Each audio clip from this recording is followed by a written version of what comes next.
दोस्तों, नेपाल जैसे छोटे मुल्क में एक ऐसी पॉलिटिकल हलचल मच गई जिसने पूरी दुनिया को हिला कर रख दिया है। वहाँ की नई जनरेशन जो खुद को जेन जी कहती है, उसने ऐसे प्रोटेस्ट और ऐसी आवाज उठाई कि वहाँ के पूरे पार्लियामेंट को हिला दिया है।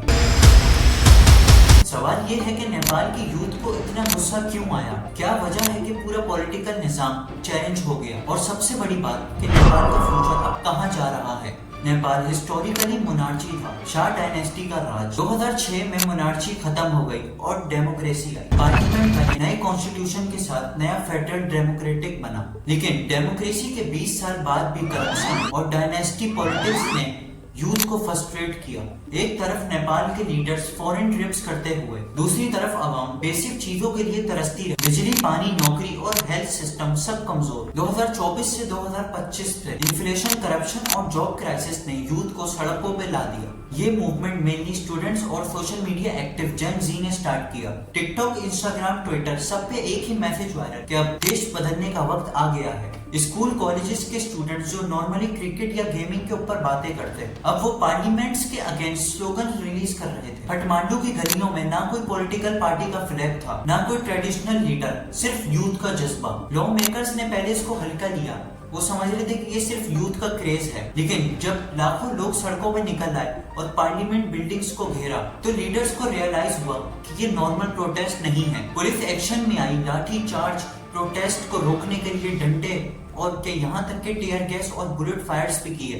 लेकिन जेन जी ने सब कुछ लाइव सोशल मीडिया पे दिखाया। और जहाँ ट्रेडिशनल मीडिया चुप था, वहाँ हर एक स्टूडेंट जर्नलिस्ट बन गया। रिपोर्ट्स आती हैं कि पॉलिटिकल लीडर्स ने अपने बच्चों को फॉरेन यूनिवर्सिटीज भेज दिया था, जबकि नेपाली यूथ को नौकरियां तक नहीं मिल रही थी। फंड्स जो डेवलपमेंट्स के लिए दिए गए थे, उससे मिनिस्टर्स ने अपने लिए बैंगलोस और लग्जरी फॉरेन कार्स खरीद ली थी। ये सब कुछ एक्सपोज हुआ सोशल मीडिया कैंपेन्स और लीक डॉक्यूमेंट्स से। सोचो, एक तरफ पार्लियामेंट में करप्शन की कहानियां और दूसरी तरफ सड़क पे एक 19 साल का लड़का खड़ा होकर कह रहा है कि मैं जॉब के बिना मर रहा हूँ और आपके बच्चे लंदन में पढ़ रहे हैं। प्रोटेस्ट एक या 2 दिन का नहीं था, ये एक यूथ वेव बन गया था। कॉलेज स्टूडेंट्स, आईटी प्रोफेशनल्स और हत्ता के स्कूल के 16-17 साल के बच्चे तक निकल आए। नेपाल की हिस्ट्री में बिना किसी पार्टी के यूथ ने अपनी मर्जी से नेशनल मूवमेंट बनाई। एक्सपर्ट्स कहते हैं कि अगर ये मूवमेंट कंटिन्यू रहा तो पूरा पार्लियामेंट डिसॉल्व हो सकता है। नए इलेक्शंस की डिमांड हो रही है, लेकिन रिस्क भी है।